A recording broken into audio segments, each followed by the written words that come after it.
بسم اللہ الرحمن الرحیم۔ السلام علیکم۔ سخت گرمیوں کی دوپہر تھی، لیکن سلطان اپنے آرام کو ترک کر کے اپنی رعایا کی خاطر دربار لگا کر بیٹھے ہوئے تھے۔ بہت سے بادشاہ اپنے آرام کی خاطر ہر چیز کو نظر انداز کر دیتے تھے، لیکن سلطان ایک واحد بادشاہ تھے جو اپنے آرام کو کبھی بھی خاطر خواہ نہیں لاتے تھے، ہمیشہ اپنی رعایا کو ترجیح دیتے تھے۔ پسینے سے ان کا جسم شرابور تھا، لیکن انہوں نے فوقیت دینا ضروری نہیں سمجھی تھی، بلکہ لاپرواہی سے وہی بیٹھے لوگوں کے مسائل کافی سمجھ بوجھ سے حل کرتے جا رہے تھے۔ ابھی وہ انہی سب چیزوں میں مصروف تھے کہ اسی دورانیے میں ایک آدمی جس کی عمر لگ بھگ 30 سے 32 سال ہوگی، وہ دربار میں حاضر ہوا۔ اس کے حاضر ہوتے ہی تمام مشیر اور درباری اس آدمی کی جانب متوجہ ہو چکے تھے۔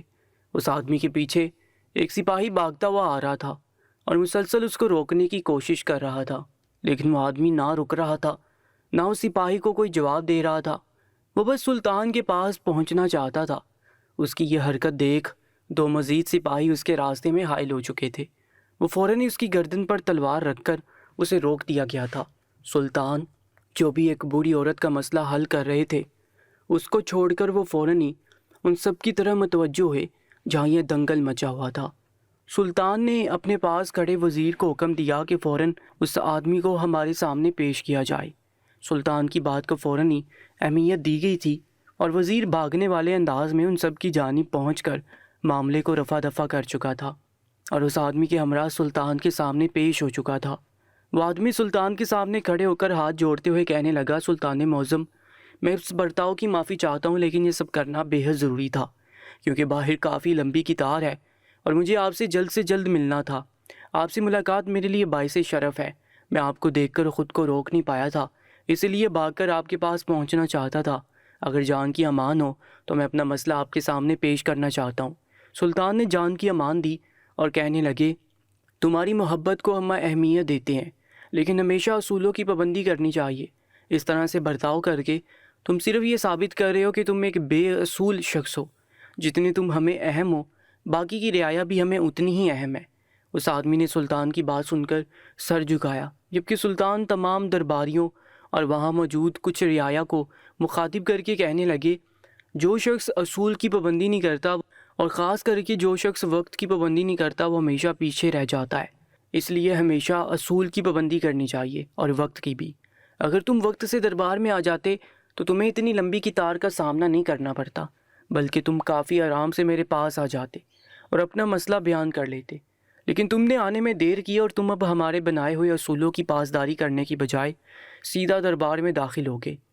یہ بہت غلط بات ہے۔ آج تو ہم تمہارا مسئلہ سن رہے ہیں، لیکن آئندہ خیال رکھنا، ہم بار بار ایسی غلطی کو معاف کرنے کے قائل نہیں ہیں۔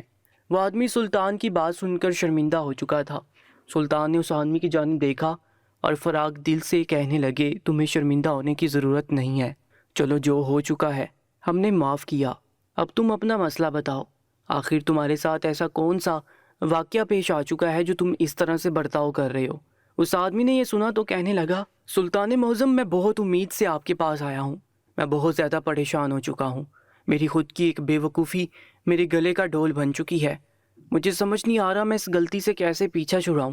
میرے ماں باپ، میرے بہن بھائی سب مجھے چھوڑ کر جا چکے ہیں، یہاں تک کہ میرے دوست احباب بھی مجھ سے کوئی رابطہ نہیں رکھنا چاہتے۔ میں بالکل اکیلا ہو چکا ہوں۔ میرے کام کرنے والے ساتھی بھی مجھ سے دور بھاگتے ہیں۔ مجھے سمجھ نہیں آتا میں سب چیزیں پہلے کی طرح کیسے کروں۔ سلطان نے یہ سنا تو الجھتے ہوئے کہنے لگے، ہم تمہاری باتوں کا مطلب بالکل بھی سمجھ نہیں پا رہے۔ آخر تم کیا کہنا چاہتے ہو؟ ایسی کون سی بات تمہارے گلے کا توق بن گئی ہے جو تمہارے رشتہ دار، دوست احباب تم سے دور جا رہے ہیں؟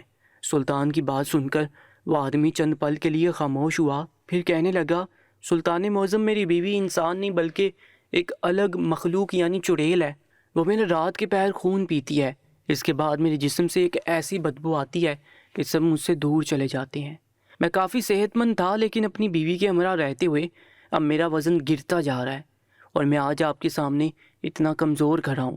سلطان حیران ہوئے، کہنے لگے، آخر تم کہنا کیا چاہتے ہو؟ تمہاری بیوی چڑیل کیسے؟ ان کی حیرت بجا تھی۔ وہ بہت کم ان سب چیزوں پر یقین رکھتے تھے، وہ بس اللہ کو ماننے والے تھے۔ ایسی مخلوق پر انہوں نے کبھی یقین کیا ہی نہیں تھا۔ وہ آدمی سلطان کی جانب دیکھتے ہوئے ان کو تمام تر رداد سے آگاہ کر گیا تھا۔ اس آدمی کا کہنا تھا کہ وہ ایک روز جنگل میں شکار کی غرض سے گیا تھا، لیکن وہاں جاتے ہی اس کی پوری دنیا تبدیل ہو گئی، کیونکہ جب وہ ایک ہرن کا شکار کرنے لگا تو وہ ہرن تو ہاتھ سے نکل گئی، لیکن تیر ایک لڑکی کو جا کر لگا۔ جنگل میں ایک نسوانی چیخ برآمد ہوئی تو میں کافی پریشان ہوا۔ میں نے چاروں طرف نگاہ گھمائی تو مجھے دور ایک لڑکی زخمی حالت میں پڑی ملی۔ میں فوراً ہی اس لڑکی کے پاس گیا تو میرا تیر اس کے بازو میں پیوست ہو چکا تھا۔ میرے ہاتھ پاؤں پھول گئے تھے، مجھے کچھ سمجھ نہیں آ رہا تھا میں اس وقت کیا کروں۔ میں آج سے پہلے کبھی ایسی صورتحال کا سامنا نہیں کیا تھا، اسی لیے مجھے زیادہ گھبراہٹ ہو رہی تھی۔ آج پہلی بار میں اکیلا جنگل میں شکار کے لیے آیا تھا۔ اس سے پہلے میں ہمیشہ کبھی اپنے بھائیوں کے ساتھ تو کبھی اپنے دوستوں کے ساتھ آیا کرتا تھا، لیکن وہ لڑکی مجھے پشت سے کافی پرکشش معلوم ہو رہی تھی۔ میں نے کچھ سوچ کر اس کو پلٹا اور اس لڑکی کو دیکھا تو اس کا حسین چہرہ دیکھ میں اپنے ہاس کھو چکا تھا۔ وہ لڑکی بے حد خوبصورت تھی، دودھ سے بھی زیادہ چمکتا ہوا بدن، جھیل جیسی آنکھیں، پنکھڑیوں کی مانند گلابی ہونٹ، روئی کے گولے جیسے گال۔ وہ لڑکی پوری کی پوری ایک حور تھی، لیکن اس کا لباس کافی عجیب تھا۔ اس نے ایک کپڑا سا اپنے گرد لپیٹا ہوا تھا، جس کو دیکھ کر یہ بات ظاہر ہو رہی تھی کہ وہ لڑکی یہاں کی ہی رہنے والی ہے۔ اس آدمی کا کہنا تھا کہ مجھے کچھ سمجھ نہیں آیا کہ میں کیا کروں۔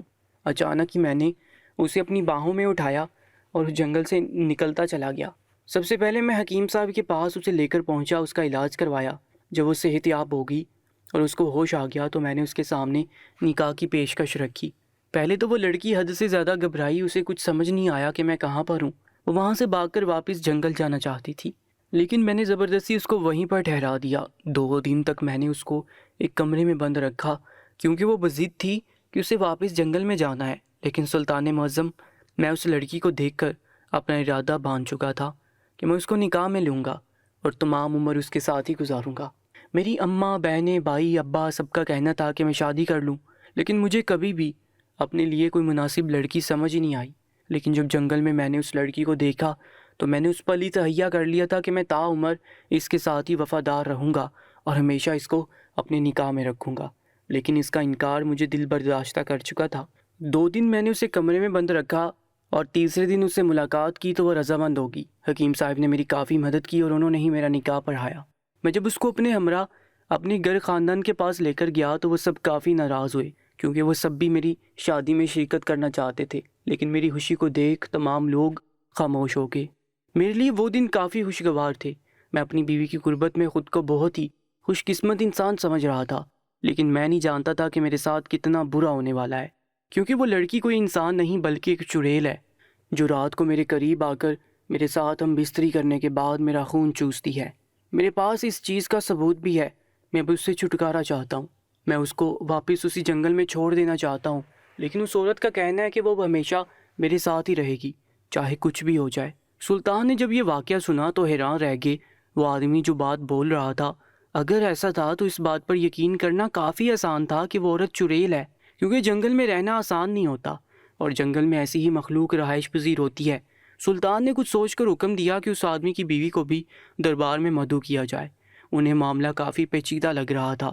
سلطان کے حکم کی فوراً ہی تعمیل کی گئی اور کچھ ہی دیر میں اس عورت کو دربار میں حاضر کر دیا گیا۔ وہ عورت اس آدمی کے کہنے کے بالکل ٹھیک مطابق کافی پرکشش اور حسین تھی۔ سلطان نے اس عورت کو ایک نگاہ دیکھا اور اس کے بعد اپنی نگاہیں پھیر لیں، جبکہ دربار میں موجود بہت سے مرد اس کو سراہتی ہوئی نگاہوں سے دیکھ رہے تھے۔ وہ لڑکی خوبصورت ہونے کے ساتھ ساتھ کافی معصوم بھی لگ رہی تھی، اس لیے وہاں موجود لوگ اب اس آدمی کی بات پر یقین ہی نہیں کرنا چاہتے تھے کہ وہ عورت نہیں بلکہ کوئی چڑیل ہے۔ وہ عورت بھی سلطان کے عین سامنے کھڑی ہوئی تھی۔ وہ سلطان کے دربار میں موجود تھی، لیکن اس کے چہرے سے ذرا بھی عیاں نہیں تھا کہ وہ کسی خوف کے زیر اثر ہو یا کسی گھبراہٹ میں مبتلا ہو۔ وہ کافی مطمئن نظر آ رہی تھی۔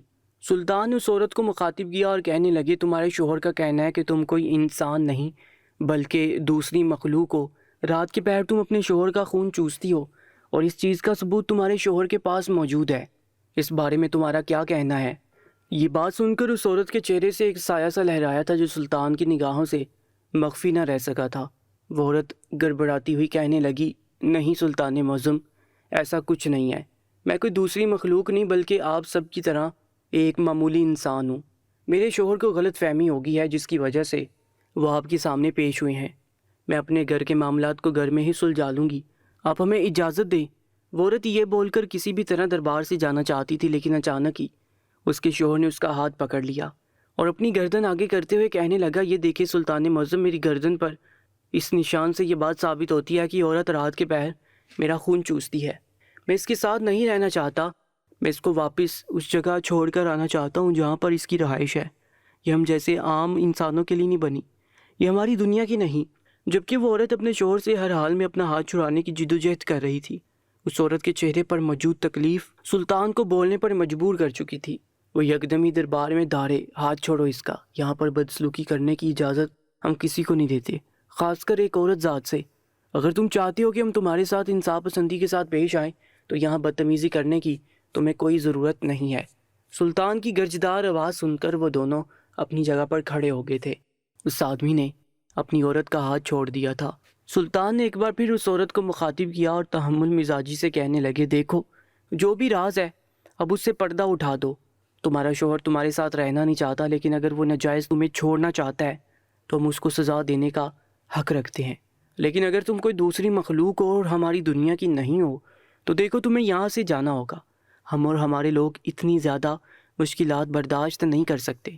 تمہارے شوہر کی گردن پر موجود نشانوں سے یہ بات ثابت ہوتی ہے کہ رات کے وقت کوئی اس کا خون پیتا ہے۔ اب اس لیے تم سچ سچ ہمارے سامنے ساری حقیقت کھول دو۔ وہ عورت یہ بات سن کر اپنا سر جھکا چکی تھی۔ اپنے حق میں سلطان کو بولتا دیکھ وہ مزید جھوٹ نہیں بول پائی تھی۔ وہ عورت دھیمی آواز میں کہنے لگی، سلطان معظم یہ بات سچ ہے کہ میں خون پیتی ہوں، لیکن میں نے آج تک اپنے شوہر کا خون نہیں پیا۔ یہ جھوٹ بول رہا ہے، میں دوسری مخلوق نہیں بلکہ ایک عام انسان ہی ہوں، لیکن جنگل میں رہنے کی وجہ سے ہماری عادتیں کچھ مختلف ہیں، لیکن ہم بھی انسان ہی ہیں۔ وہ عورت یہ بات بول کر خاموش ہوئی تو سلطان مکمل طور پر الجھ گئے۔ وہ کہنے لگے، یہ کیسے ممکن ہے؟ تم خون چوستی ہو لیکن تم نے ابھی تک اپنے شوہر کا خون نہیں پیا، تو پھر اس کی گردن پر موجود دانتوں کے نشان کس کے ہیں؟ ان کی حیرت بچا تھی۔ وہ مزید کچھ اور سوال کرتے اس سے پہلے وہ لڑکی کہنے لگی، میں بس اب یہاں سے جانا چاہتی ہوں، مجھے یہاں پر مزید نہ روکا جائے۔ وہ لڑکی بول کر الٹے قدم لینے لگی تھی۔ سلطان اس کو گہری نگاہوں سے دیکھ رہے تھے۔ ان کا دل کیا اس کو روک کر اس سے سوال جواب کریں، لیکن وہ بات اس طرح کی کر گئی تھی کہ سلطان کچھ سوچ کر خاموش ہو گئے۔ انہیں اندر ہی اندر تمام تر معاملات کی چھان بین کرنی تھی۔ اس لڑکی کی آنکھوں میں موجود سچائی یہ بات بتانے کے لیے کافی تھی کہ وہ جھوٹ نہیں بول رہی، لیکن وہ آدمی مسلسل کبھی سلطان کو دیکھ رہا تھا تو کبھی اس لڑکی کو جو اس کو ایسے ہی جانے دے رہے تھے۔ اس نے چند قدم الٹے لیے اور اس کے بعد وہ تیزی سے دربار سے نکل گئی۔ سلطان نے اس آدمی کی جانب دیکھا اور اسے دلاسا دیتے ہوئے کہنے لگے، کچھ روز کے لیے تم اپنی بیوی سے تعلقات کم کر دو، اس کے قریب نہ جاؤ، اس سے مباشرت مت کرو، ہم کچھ کر کے تمہارے معاملے کا حل نکالتے ہیں۔ ہم ذاتی طور پر تمہارے معاملے کی چھان بین کریں گے۔ فی الحال کے لیے تمہیں اپنی حفاظت خود کرنی ہوگی۔ کچھ راتوں کے لیے اپنی نیند کو ترک کر دو، دن کے اوقات میں نیند کو پورا کرو تاکہ تمہیں تکلیف نہ ہو اور تمہارا خون نہ چوسا جائے۔ باقی ہم پتہ کرتے ہیں کہ تمہارا مجرم کون ہے، کیونکہ ہم اتنا تو اندازہ لگا چکے ہیں کہ تمہاری بیوی تمہارا خون نہیں چوستی۔ یہ سب کے پیچھے کوئی بہت بڑا راز ہے جو ابھی تک تمہاری اور ہم سب کی آنکھوں سے مخفی ہے۔ وہ آدمی یہ بات سن کر ڈرے سہمے لہجے میں کہنے لگا، سلطان معظم اگر ان تمام وقت میں میری موت ہو گئی تو میرا کیا بنے گا؟ میری بہت سی جائیداد ہے، بہت سا پیسہ ہے جو میں اس طرح سے چھوڑ کر نہیں جانا چاہتا۔ میرے ماں باپ، میرے دوست احباب، کوئی مجھ سے ملنا نہیں چاہتا۔ میں کیا کروں گا؟ مجھے اپنی زندگی بہت پیاری ہے، میں ابھی اپنی زندگی میں بہت کچھ دیکھنا چاہتا ہوں، بادشاہ سلامت میں ابھی جینا چاہتا ہوں۔ اس کے لہجے میں جو طرب تھی وہاں موجود تمام لوگوں کو محسوس ہو رہی تھی۔ سلطان نے دکھ بڑی نگاہوں سے اس شخص کو دیکھا اور دلاسا دے کر اس کو وہاں سے بھیج دیا۔ وہ خود بہت گہری سوچ میں مبتلا ہو چکے تھے۔ انہوں نے کچھ اور لوگوں کے معاملات کو حل کیا اور جلدی دربار کا اختتام کر دیا، کیونکہ وہ اس مسئلے کے بعد اتنا الجھ چکے تھے کہ وہ صحیح طرح سے لوگوں کے مسئلے حل نہیں کر پا رہے تھے۔ اس لیے انہوں نے دربار کو اختتام کرنے میں ہی عافیت جانی تھی۔ وہ سیدھا اپنے مخصوص کمرے میں چلے گئے جہاں پر وہ ہمیشہ دربار کے اختتام کے بعد جایا کرتے تھے۔ وہاں جا کر انہوں نے 2 رکعت صلاۃ حاجات کی نماز ادا کی اور رب العالمین کی بارگاہ میں ہاتھ بلند کر کے اپنے اور اپنی رعایا کی حفاظت کے لیے دعا مانگی۔ وہ کچھ پل کے لیے ایک دم ڈر سے گئے تھے کہ ایسی کون سی مخلوق ان کی سلطنت میں داخل ہو چکی ہے جو ان کی رعایا کے افراد کا خون چوس رہی ہے۔ ان کا دل بہت زیادہ اداس ہو گیا تھا، ایسی چیزوں پر بالکل یقین نہیں رکھتے تھے، اس لیے رب کائنات سے دعا کر رہے تھے کہ اگر کوئی ایسی بلا ان کی سلطنت میں آ چکی ہے تو وہ خود ہی لوٹ جائے، انہیں اس معاملے میں زیادہ شامل ہونے کی ضرورت نہ پڑے۔ لیکن وہ نہیں جانتے تھے کہ ان کی آنکھوں کے سامنے کیا کیا آنے والا ہے۔ کافی دیر تک وہ اللہ تعالیٰ کے سامنے سجدہ ریز رہے۔ اس کے بعد وہ اپنے کچھ ضروری دستاویزات کے کام پہ مشغول ہو گئے۔ وقت پڑ لگا کر اٹھ چکا تھا اور عشاء کی اذان ہوگی۔ انہوں نے اپنے اس مخصوص کمرے میں عشاء کی نماز ادا کی۔ اس کے بعد اپنی خوابگاہ میں آ گئے۔ وہاں پر ان کی زوجہ بھی بیٹھی ہوئی تھی۔ آج کی تمام ترددات سے وہ اچھے سے واقف تھے۔ محل میں آج کیا ہوا، کس طرح کی عورت آج دربار میں سلطان کے سامنے مدعو ہوئی ہے، یہ معاملہ سب جگہ پھیل چکا تھا۔ وہ انہیں تسلی بھرے الفاظ کہنا چاہتی تھی، لیکن وہ اچھے سے سلطان کو جانتی تھی کہ ان کے لیے ان کی رعایا کا ایک ایک فرد کتنی اہمیت کا حامل ہے۔ لیکن سلطان کی طرف سے خاموشی دیکھ وہ بالکل چپ ہو گئی تھی۔ سلطان نے ایک نظر اپنی زوجہ کو دیکھا اور خاموشی سے اپنے بستر پر نیم دراز ہو گئے۔ کچھ دیر کی نیند کے بعد وہ بیدار ہوئے تو کافی حشاش بشاش معلوم ہو رہے تھے۔ انہوں نے نظر گھما کر پورے کمرے کا جائزہ لیا تو ان کی بیوی ان کے برابر میں نیند کی آغوش میں تھی۔ ایک پرسکون مسکراہٹ ان کے چہرے پر آئی اور انہوں نے ان کے ماتھے پر ایک محبت بڑا بوسہ دیا اور اپنا لباس تبدیل کرنے کے لیے غسل خانے کا رخ کر لیا۔ وہاں جاتے ہی انہوں نے غسل ادا کیا۔ اس کے بعد ایک عام مسافر کا لباس زیبتن کر کے محل کے پچھلے حصے سے کچی آبادی کی طرف روانہ ہو گئے۔ ان کا رخ اس آدمی کے گھر کی جانب تھا جہاں پر وہ عورت رہائش پذیر تھی جو لوگوں کا خون چوستی تھی۔ سلطان آج تمام راز سے پردہ اٹھانا چاہتے تھے کہ آخر وہ عورت کون ہے اور ایسا کیوں کہتی ہے کہ وہ ایک عام انسان ہے۔ اگر وہ عام انسان ہے تو وہ خون کیوں چوستی ہے، اور آخر وہ کون شخص ہے جو اس آدمی کا خون چوس رہا ہے۔ اس کی گردن پر موجود دانتوں کے نشان کوئی عام نشان نہیں تھے۔ ایسے بہت سے سوال دماغ میں گردش کر رہے تھے، لیکن کسی ایک کا جواب بھی ان کے پاس موجود نہیں تھا۔ وہ نہ کی سیدھ میں اکیلے چلتے جا رہے تھے۔ انہوں نے یہ بات کسی کو کانوں کان بھی خبر نہیں ہونے دی تھی کہ آج وہ اس معاملے کی چھان بین کے لیے جانے والے ہیں، کیونکہ وہ جانتے تھے کہ اس مسئلے میں جان کا خطرہ ہے اور وہ اپنی وجہ سے کسی کی بھی جان کو خطرے میں نہیں ڈالنا چاہتے، کجا کہ وہ کوئی سپاہی ہی کیوں نہ ہو۔ اس آدمی کا گھر کچی آبادی کی طرف تھا۔ سلطان اس گھر کے عین سامنے کھڑے ہو کر پورے گھر کا جائزہ لے رہے تھے۔ انہیں وہ گھر اندھیرے میں ڈوبا ہوا لگ رہا تھا۔ ایک عجیب سی گھٹن اس گھر کے پاس ہو رہی تھی۔ سلطان کا وہاں کھڑا ہونا محال ہو چکا تھا۔ انہیں بالکل اچھا نہیں لگ رہا تھا۔ وہ بس چاہتے تھے کہ جلد سے جلد وہ وہاں سے لوٹ جائے۔ انہوں نے اپنے قدم اس گھر کی طرف بڑھائے اور برآمدے میں دیوار کی مدد سے خاموشی سے داخل ہو گئے۔ وہ گھر 2 کمروں پر مشتمل تھا۔ سلطان نے ان دونوں کمروں کا جائزہ لیا تو ایک کمرے میں وہ دونوں میاں بیوی انہیں نظر آئے۔ سلطان قدم با قدم چلتے ہوئے اس کمرے کے قریب آئے تو اندر 2 چراغ جل رہے تھے۔ کمرے کے دروازے پر ایک جالی دار پردہ ڈلا ہوا تھا۔ سلطان نے 2 انگلی کی مدد سے پردے کو ایک طرف کیا اور اندر جھانکنے لگے۔ سامنے کا منظر واضح تھا۔ وہ حسین دوشیزہ اپنے شوہر کے بالکل قریب بال کھول کر بیٹھی ہوئی تھی اور اس کو گھور گھور کر دیکھ ہی رہی تھی۔ اس کے ہاتھ دھیرے دھیرے اس کی کمر پر گردش کر رہے تھے، جبکہ وہ آدمی ہوش و حواس سے بیگانہ نیند کی آغوش میں تھا۔ سلطان حیران ہو چکے تھے کہ وہ اتنی گہری نیند میں کیسے ہے، جبکہ وہ جانتا ہے کہ اسے موت کا خطرہ ہے، لیکن اس کے باوجود اس کا اتنا بیگانہ ہو کر سونا انہیں شک میں مبتلا کر رہا تھا۔ وہ عورت یکدم ہی اس آدمی کے ماتھے پر جھکی اور ایک بوسہ دے کر وہاں سے کھڑی ہوگی۔ ایسا لگتا تھا وہ عورت نیند میں چل رہی ہے۔ سلطان فوراً دیوار کی اوٹ میں ہو چکے تھے، جبکہ وہ عورت دھیرے دھیرے قدم اٹھاتی ہوئی دیوار کی مدد سے باہر کی جانب کود کر نہ جانے کہاں جانے لگی۔ سلطان نے ایک نظر اندر سوئے ہوئے اس مرد کو دیکھا اور فوراً ہی وہاں سے نکل کر اس عورت کا پیچھا کرنے لگے، جبکہ وہ عورت نہ آگے دیکھ رہی تھی نہ پیچھے، بس خاموشی سے سیدھا سیدھا چلتی جا رہی تھی۔